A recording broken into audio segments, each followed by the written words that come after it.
Grand jury says wasn't abortion. Prosecutors say he delivered healthy babies, then killed them with scissors. The grand jury calls his medical practice a criminal enterprise motivated by greed. Fox 39 Faith Trailblazer broke the story on Good Day and is live at Gospels Clinic on Lancaster Avenue. Dave, some of the details in this case are almost hard to imagine. Yeah, they are. I got to tell you, behind me is the doctor's now closed office, which was called a house of horrors today. Prosecutors all over this with a 300-page grand jury investigation here. I have been covering the crime beat here in Philadelphia for more than 2 decades. I've covered thousands of murder cases. This is one of the worst. I have to warn our viewers that what you're about to hear and see is not only graphic, but horrific.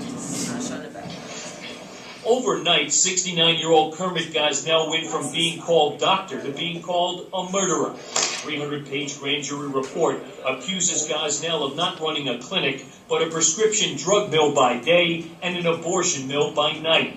Gosnell is charged with murdering 1 patient and killing 7 babies during illegal late-term abortions. In case after case, Dr. Gosnell and his assistants induced labor, forced the live birth of viable babies in the 6th, 7th, and 8th month of pregnancy, and then killed those babies by cutting into the back of their necks with scissors and severing their spinal cords. Gosnell was arrested along with his wife and 8 others following an 11-month grand jury probe that uncovered hundreds of late-term abortions by Gosnell and his staff, saying Gosnell's motto was keep volume high, expenses low, and break the law.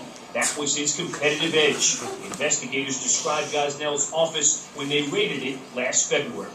Bags and bottles holding aborted fetuses were scattered throughout the building. A row of jars containing severed feet lined a shelf. Untrained, unsupervised workers injected dangerous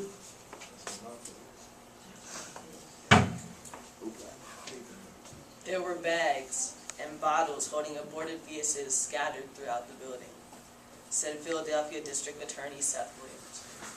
There were jars lining the shelves with severed feet that he kept for no medical purpose. This quote sums up the sheer disgust of this crime. On January 19, 2011, abortion doctor Kermit Gosnell was charged with 8 murders, including the death of 7 babies and a mom of one of them. In situations like these, death penalty should be the punishment for the criminal. Do you really still want this man to live, even though he killed 7 new lives that just entered into existence?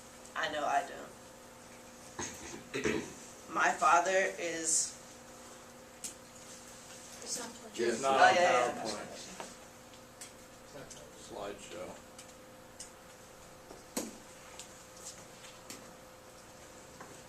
My father is a sergeant at White Marsh Police Department. During his 25-year career, my dad has covered 3 homicides in which none of the defendants have been given death penalty. Death penalty should remain legalized in Pennsylvania for mass murders because the cost of putting someone to death is much less than life in prison.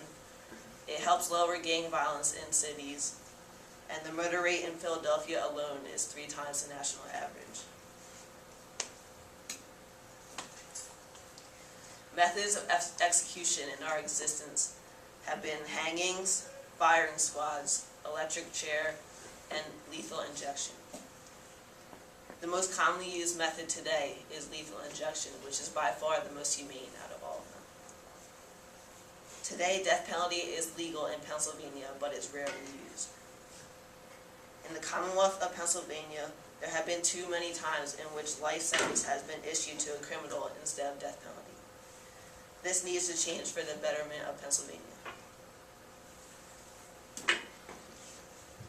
First, the death penalty should remain legalized in Pennsylvania because the cost of putting someone to death is much less than a life sentence.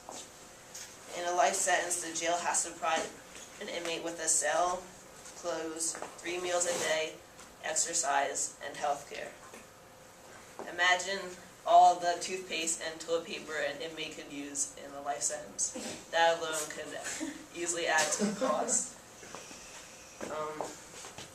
And prisoners are still considered people in jail, so they have a certain amount of rights.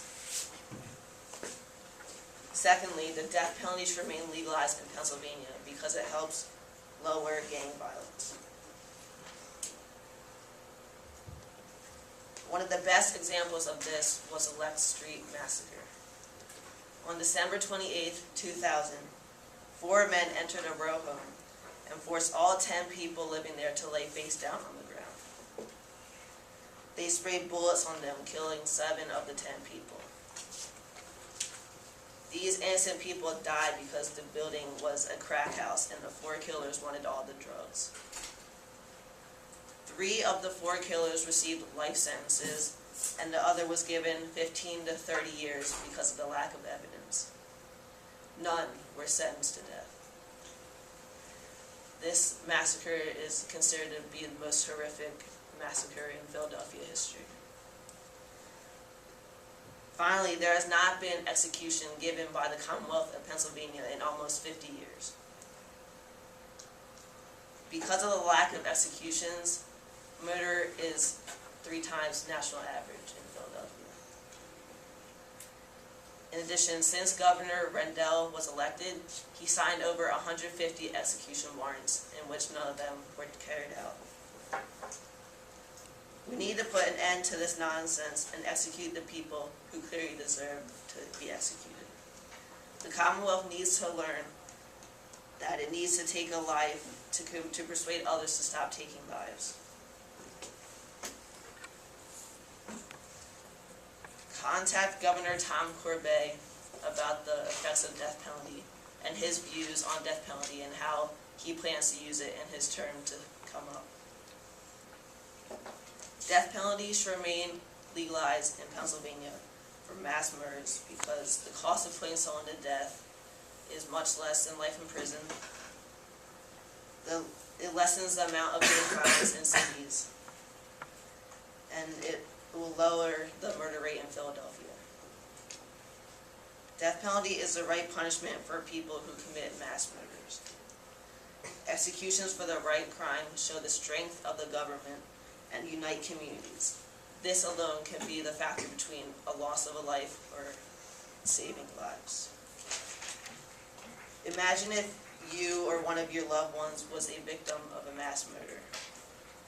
Wouldn't you want to have some closure in knowing the criminal is dead instead of knowing they're still alive and having 3 meals a day? Thank you.